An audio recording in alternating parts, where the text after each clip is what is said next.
Let's go with all everybody. Geminis, let's get into it. Let's get to it. Geminis, the Gemini cross watchers, and people want to know how Gemini is being applied to your charts right now. You're all welcome. Thanks for being here. You know what I mean? I appreciate y'all, all of you. Straight up. I may cuss, but I don't curse. Let's get that understood first. Bars.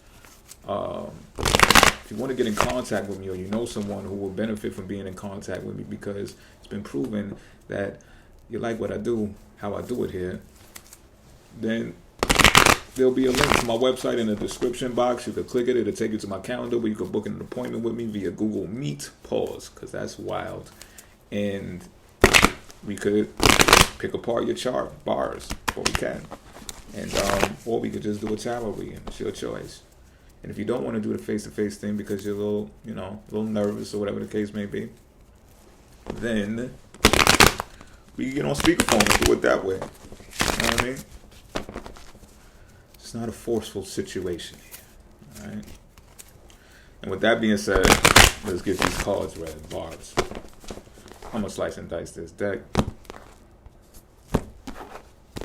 Get to it. First card right here. This is the situation at hand. What are we dealing with? Death in reverse. Okay. Next card. This is the obstacle. 4-card draw. I ain't gonna hold you long. Pause. It's the 3 of Swords. Now, this is the action recommended to take regarding this situation and the obstacle. The Queen of Cups in reverse. This is interesting. This outcome card. This is the outcome card. It's the 5 of Swords in reverse. Outcome considering that you take the recommended advice. Okay, so let's unpack this.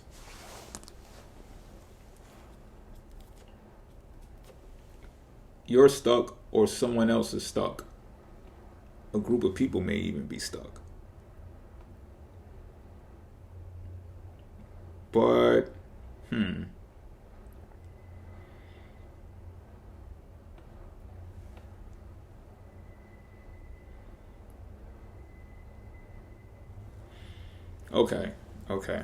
Okay. A situation is stuck. A situation involving people. All right?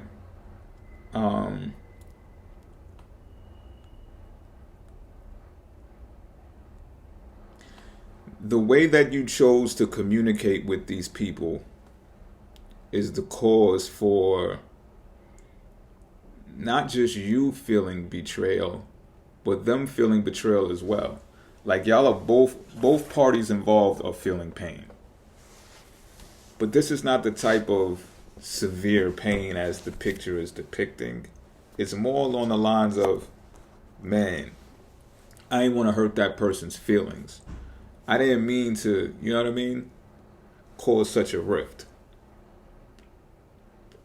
Or make them unhappy, or make them second guess me, but at the same time I had to be forward in my communicating as a swords. The swords is going to represent communication. And sometimes people can take offense to things that's said to them. And there's times as well that the deliverer of the speech can speak in a way that could have been reiterated. It could have been done with more tact, I'm getting. But I'm also getting, in order for the point to come across the way that it needed to, you did have to say it the way that it had to be clear, cut, and concise.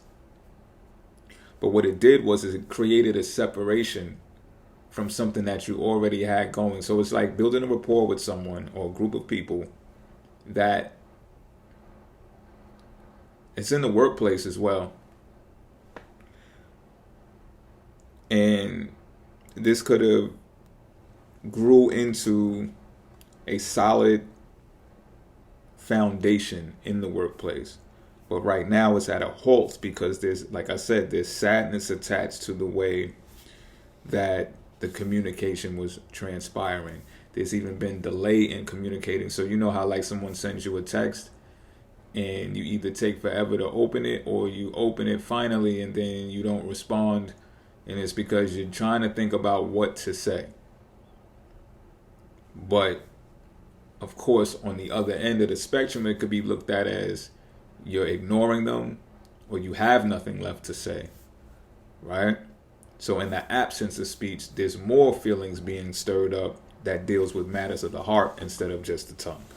That's the obstacle. Not only that, the situation at hand is this is not your first rodeo. You've been down this road before. Okay? Not for nothing, the other people involved, the other parties involved may have been down this road before too. So I'm also getting this aura of, man, why do people take me for granted?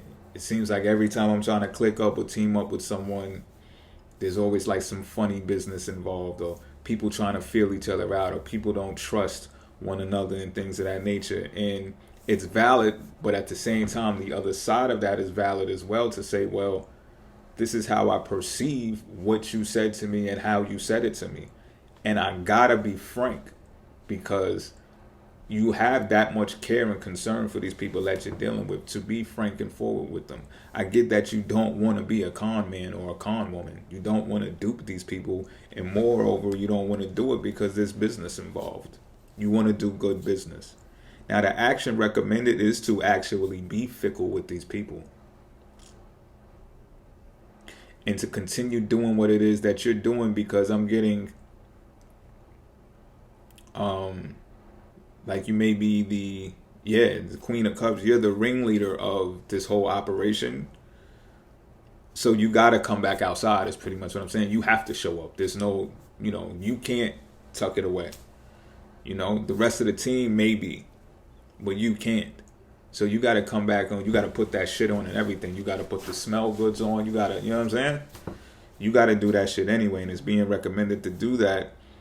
But at the same time, it's also an element of sacrifice, because the whole intention for you to get with these people and have these conversations and build this rapport is to build the foundation so you can work less. You get what I'm saying? It's kind of like a boss-employee relationship, but I feel like it's more modern than that. It's like a parallel structure, not a hierarchical one. That's what I'm saying. Like, you have enough care and concern to talk to these people like this because of that. Like, I get the feeling like you're birthing leaders. You're training leaders. You're putting leaders on. You don't want employees, so to speak. But again, you're risking your energy that could be otherwise put somewhere else. Maybe you could go on Upwork and just hire people overseas, all right? That's trendy, but you're like, nah, I'm trying to do the solid thing. You're trying to be solid. You know what I mean? But what's happening here is the outcome, 5 of Swords in reverse, more swords energy, being fickle like that, and still being someone who is in the realm of vanity, is going to actually bring a peaceful resolution to the matter at hand. And you're going to be able to move on. There's going to be some type of either compromise or cooperation amongst you. And this is all parties involved. You're going to figure out a way to get back and speak to them. And I get the feeling that you're going to explain to them what the delay was about. Like, you wasn't trying to play them, because as forward as you've been, you would have just continued being forward. Like, don't ever call this number again or some shit like that. You know what I mean? But no, you left it open to interpretation. You just left it open space because cooler heads will prevail type shit. You don't want to say the wrong thing prematurely because everyone's still in their feels about the last conversation. Get what I'm saying? There's a level of maturity here. I really feel that. I really sense that. And because of that, there's going to be an end brought to the conflict. There's going to be an understanding brought to the situation at hand, some clarity, more truth, and you're going to speak about it. You're going to finally come out and speak about it. I'd want to say when this would be. I'd say it's going to be rather quickly, though. We got 2 sword cards out here. That's why I say that. All right. And with that being said, until next time, y'all, I'm out.